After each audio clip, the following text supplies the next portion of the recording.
कौन की लाली? बोले तेरी हूँ, भूल गई? अरे बड़ी चपड़ चपड़ बोला है। पहुंच गए ठाकुर जी बरसाने। बरसाने में द्वार पर जाकर के सखीन से बोले मुझ को भीतर जान दो। सखी बोली कौन हो तुम? बोली मैं श्यामा सखी हूँ। कहाँ ते आई हो? बोले पास के गांव नंद गांव ते आई हूँ और मुझ किशोरी जी ते बहुत जरूरी बात करनी है, मुझको मिलवाओ। सकीन ने बोली बोले भानु बाबा के पास जाओ, शिकायत आदि करनी है, कोई न्याय चाहिए तो वहां जाओ, ये किशोरी जी के पास आवे के लिए नहीं है। और नहीं हम तो किशोरी जी से ही बात करेंगी।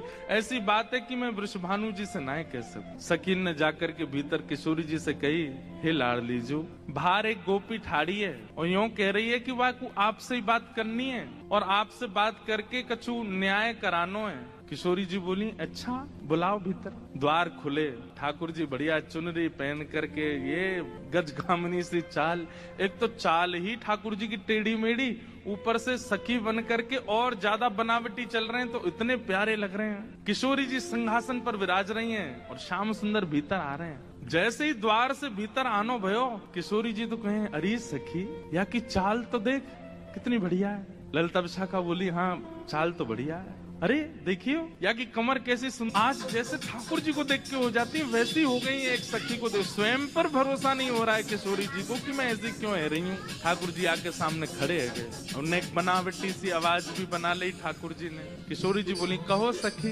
कहा नाम है तुम्हारो? अजी मेरो नाम तो श्यामा सखी है। स्वर सुनते ही किशोरी जी के नेत्र बंद है गए। ललिता जी को हाथ पकड़ के कहें मुझको कहा है रोए, या की चाल या के रूप मैं अपने आपे तो बाहर जा रही हूँ।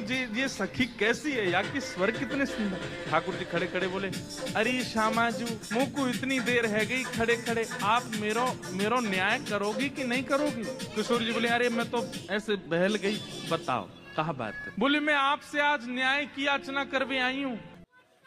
मैं रहूं नंदगाम में और नंदगाम में नंद बाबा के महल की बिल्कुल समीप ही मेरो घर है।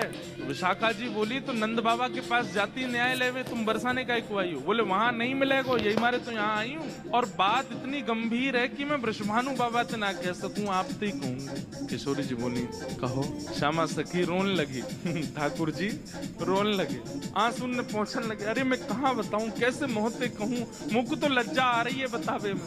श्री जी बोली ऐसे मत करो, बताओ बताओ कहा बात है? बोले कल परसों में दही बेकवे के कायजे जाई रही, इतने में मार्ग में श्याम सुंदर आएगा। किशोरी जी थोड़ी सहम गई, श्याम सुंदर? हाँ। अरे तुमने उनको बड़ी प्रशंसा सुनी है, उनकी बड़ी महिमा सुनी है, पर तुम उनके अंदर की ना जानो, वे बड़े छलिया हैं, बड़े कपटी हैं। किशोरी जी बोली कहा कियो श्याम सुंदर ने? मैं तो मटकी भर के जाए रही बेकवे के काजे, मार्ग में मिल गयो, रोक लियो मेरो मार्ग। और मार्ग रोक के बोले मुझको कर दो। कर माने टैक्स दो, जैसे टोल गेट लगे रहते हैं ऐसे ठाकुर जी ने जगह जगह ब्रज में नाकाबंदी लगा रखी है अपनी जबरदस्ती की। और जैसे इनको पता चले कि कोई सखी मथुरा को जा रही है तो वही मार्ग पर चले जाएं और जाए करके सब सखान के संग बैठ जाएं और आवे वाली सकीन से कहें हमें कर दे के जाओ, जे मार्ग हमारे परदादा ने बनवायो है। ये मार्ग हतो ना हो, हमारे दादा परदादा ने ये मार्ग बनवायो, या हमारे यहाँ मार्ग को कर लेने को कौन कर देगो या को? अरे राजी राजी नेक कर ले तो बात ठीक भी है, ये तो मटकिन ने फोड़ दे, सबन ने खवाए दे, लेकिन मेरे संग तो बहुत बुरा कियो। किशोरी जी बोली कहा कियो? बोले मेरो घूंघट उठा लियो, मेरी चुनरी खींच ली, मेरो हाथ मरोड़ दियो, और अच्छा इतनो ही कियो और तो कछु ना कियो? अरे कहाँ बताऊं और कहा कियो? बोले और कहा कियो? मैं तो चाहूं भी ना हूं कि वो मेरे पकड़ में आवे, क्यों? बिना पकड़ के इतना उधम मचावे, पकड़ लूंगी तो जन कहा करेगो, ऐसो कष्ट दे मुझको, मैं कहा बताऊं आपको। श्री जी थोड़ी घबरा सी गई। अच्छा श्री जी को ये है कि अकेले में मुंह से कन्हैया की बुराई कर ले तो मैं सह भी लूं, ये ललिता विशाखा के बीच में काई को बोल रही है? ये तो वैसे ही उनसे चिड़ी रहे इतनो, इनके सामने क्यों कह रही है? श्री जी कह रही है अरे तू चिंता मत करे, श्याम सुंदर को हृदय कारो नहीं है, वो बस स्वरूप ते ने कार्य से लगे, वो ने अपनी लीलान में थोड़े से ऐसे चटक मटक से हैं, बाकी हृदय से ऐसे नहीं है। तो ठाकुर जी तो सुनने आए हैं ना कि मेरे बारे में कैसे विचार हैं श्री जी के। अच्छा आप बड़ी हृदय की जानो उनकी? ठाकुर जी कह रहे हैं आप बड़ो पता हो उनके हृदय को। श्री जी बोली मतलब ऐसो तुम्हें ना पता, लेकिन हाँ जितनो मैंने सुनो है, जितनो मैंने जानो है, वहां से मेरो अंदाजो ऐसो है कि वो हृदय ते ऐसे नहीं है, वो तो बस एक लीला करें। ठाकुर जी बोले अरे श्यामाजू तुम कहा जानो, जाको रंग कारो होवे ना, जो भीतर ते अत्यंत कारो है जाए वाको रंग भी कारो है जाए। अब तो ठे वाको रस ले फिर दूसरे पुष्प पे चलो जाए वाको रस ले, और देखो भौरो भी कारो रे और एक कन्हैया भी कारो। जे एक को कभी नहीं रह सके, ये तो सबको है। कमर भी टेढ़ी, चाल भी टेढ़ी, मुख भी टेढ़ी, और मुझे तो ऐसा लगे यशोदा मैया गोरी, नंद बाबा गोरे जी, इनको छोड़ा ना है जो कहीं और पे आयो है। ठाकुर जी बड़ी बड़ी बुराई करने लगे अपनी ही किशोरी जी के सामने। थोड़ी देर तो किशोरी जी सुनती रही, और थोड़ी देर बाद किशोरी जी को क्रोध आया। बोले श्यामा सखी, बहुत देर रह गई तो बोलते बोलते, अब एक नहीं सुनूंगी तो तेरी कितने मक्खन चुरा लिए, कितनी मटकी फोड़ दी तेरी। अरे ललता लेके आ भीतर, तो याकू दे दे। यहाँ आ गई है रोवे के काजे, श्याम सुंदर की बुराई कर रही है यहाँ पे खड़े है कि तू कहाँ जाने, वो कौन है? अरे पूरा ब्रह्मांड उनकी भ्रगुटी पर नृत्य करे, वो अगर अपनी भौं उठा दें तो नूतन प्रलय है जाएगा। अरे तुम ब्रजवासीन के प्रेम के काजे बेचारे यहाँ आए गए हैं, तुम तो नेक लीला कहा कर ली, शिकायत करवे आ गई वहां पे, और तू बड़ी लुटावे लग जाएंगे तो भी उनके रूप की उपमा नहीं कही जा सके। उनकी बुराई कर रही है मेरे सामने खड़े है के वो टेढ़े से रह में, वो ऐसे रह में, वैसे तू जाने कहा है उनके बारे में। अरे इंद्रादि देवता थर थर कांपे जिनके मारे, वो यशोदा मैया और तुम सब ब्रज गोपीन के काजे सहज है गए, सरल है गए, प्रेम के अधीन है करके सब लीला कर रहे हैं, और उनकी शिकायत करवे आ गई मेरे सामने। ठाकुर जी सुन के बड़े खुश है रहे मनी मन, जैसे इसको ऐसा लग रहा हो वास्तव में हते। किशोरी जी बोली नहीं नहीं ऐसी कोई बात नहीं है, ये तो सब तुमने ऐसी मन, नहीं नहीं नहीं मुझ को तो लग रही है। आप इतनों कैसे जानो वाक्य के बारे में, इतनों कैसे मानो वाक्य के बारे में? किशोरी जी एक बात बताऊं? बोले हाँ। बोले मैं अकेली नहीं हूँ शिकायत करने वाली, ऐसी अनेक बैठी हैं। आपको ऐसा लग रहा है कि श्याम सुंदर तो केवल लीला कर रहे हैं, पर इस वक्त यही समय श्याम सुंदर कोई और सखी के संग भी ऐसी क्रिया कर रहे होंगे, वह को मार्ग रोक रहे होंगे, वह के हाथ पकड़ रहे होंगे, वह की चुनरी उड़ा रहे होंगे, वह की मटकी फोड़ रहे होंगे, और नए विश्वास होवे। तो आपको अगर बहुत प्रेम है तो आप श्याम सुंदर को पुकार के देख लो, यदि वो आ जाएं तो मैं मान जाऊंगी। आमेंगे ही नहीं। ठाकुर जी कह रहे हैं मैं तो सामने ही खड़ा हूं, मैं कैसे आऊंगा? किशोरी जी से कह रहे हैं ललिता विशाखा है भूल जाओ, बाकी सब बातें न भूल जाओ, आपको प्रेम है ना श्याम सुंदर से?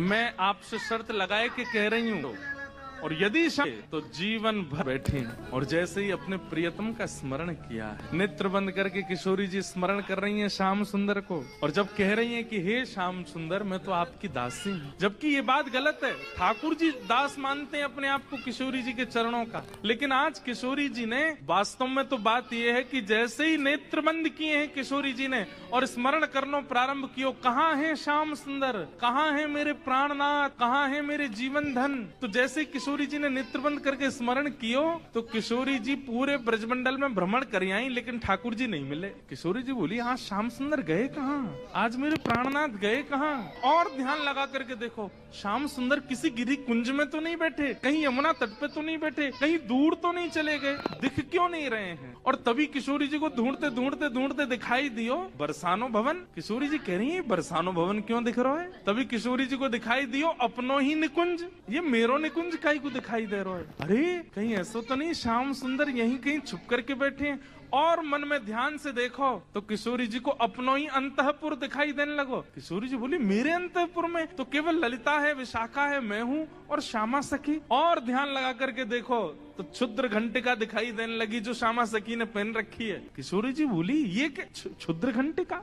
आंख मटका रहे हैं। तुरंत किशोरी जी ने नेत्र खोल करके गई, श्याम सुंदर आप तो सामने ही खड़े हो। और जैसे ये बात कही ललिता विशाखा दौड़ करके कहाँ है कहाँ है कहाँ? बोले यही श्यामा सखी, पकड़ो याकू। ठाकुर जी दौड़न लगे वहां से, इतने में ही पकड़ ली, और पकड़ करके जैसे ही चुनरी उतारी, आहा श्याम सुंदर तो सामने ही खड़े। अब तो ललिता विशाखा पकड़ करके खड़ी हैं, और ठाकुर जी की ऐसी बेणी, आहा नथ बेसर पहनी है नाक में, ऐसी सुंदर बिंदी लगा करके आए, काजल लंबो लंबो खींच के आए, अपने घुंघराले केशन की बढ़िया बेणी गूंथ करके जैसे कोई छोरी तैयार हो ऐसे बन के आए। किशोरी जी बोली पकड़ के रखो अब इनको, ने रज रज के देख तो लूं आज हैं, सामने आए के श्यामा सखी बन के अपनी बुराई कर रहे हो मुझे। अरे श्यामाजू मैं तो आपके हृदय की जान में आयो कि आप मेरे बारे में कैसी विचारधारा रखो, मेरे बारे में आपके हृदय में कैसे भाव हैं। किशोरी जी बोली तो कहा सुनो आपने कैसे भाव हैं?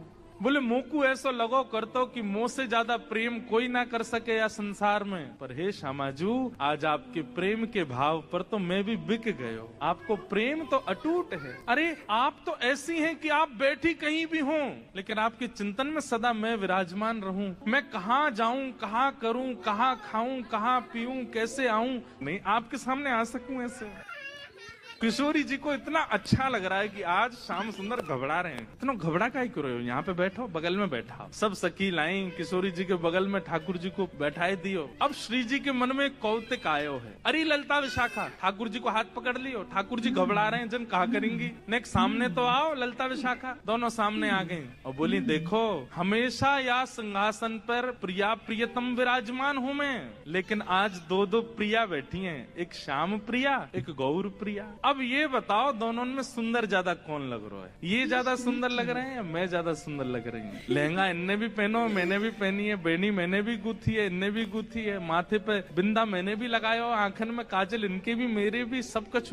अब तुम दोनों बताओ हम दोनों में सुंदर ज्यादा कौन लग रहा है? श्याम संकेत करो, क्या बताएं? जैसी ठाकुर जी ने देखी ललिता विशाखा बड़ी परेशान है गई है, तो पहले ठाकुर जी नेत्र बंद कर लिए और नेत्र बंद करके मानो ऐसे करके बैठ गए। बोले कि अगर तुमने इनको श्रेष्ठ बतायो तो फिर याद रखियो, तुम बच के दिखाइयो मोते। ललिता विशाखा सोच रही भाई जीनो तो हमें श्री जी के संग है, और श्री जी की अगर हम प्रशंसा कर देंगे तो ठाकुर जी नहीं छोड़े, ठाकुर जी की कर देंगे तो फिर श्री जी कहेंगे अच्छा जाओ नंदगामी बोरिया बिस्तर लेके जाओ, वहीं रहो, यहाँ नहीं रहना। अंत में ठाकुर जी से कहने लगी, बोले बताओ तो क्या करना है? अंत में ठाकुर जी को दया आ गई। दया आके ठाकुर जी ने ऐसे इशारा किया, बोले इन्हीं की बताओ, बेसर इन्हीं की अच्छी है। बोले मेरी प्रशंसा कर दोगे मुझे सुख नहीं मिलेगा, इनकी प्रशंसा करोगे ये राजी भी आ जाएंगी, मुझे भी सुख मिले। और ललिता विशाखा बोली कछु नेक सरस, ये नहीं स्पष्ट बोला कि श्री जी की बेसर, श्री जी को श्रृंगार ज्यादा सुंदर है। क्या कह रही है? बोले हे नंद नंदन हमें क्षमा करियो, कछु नेक सरस लली की बेस, आपसे नेक ज्यादा नहीं, नेक सुंदर हमारी श्यामाजू लग रही। और ये बात कहते ही ठाकुर जी सिंहासन से नीचे आ गए कि अरे जय हो हमारी श्यामाजू की जय हो, हमारी लाडली जू की जय हो, हमारी वृषभानु दुलारी की जय हो। सब जय जयकार करने लगे।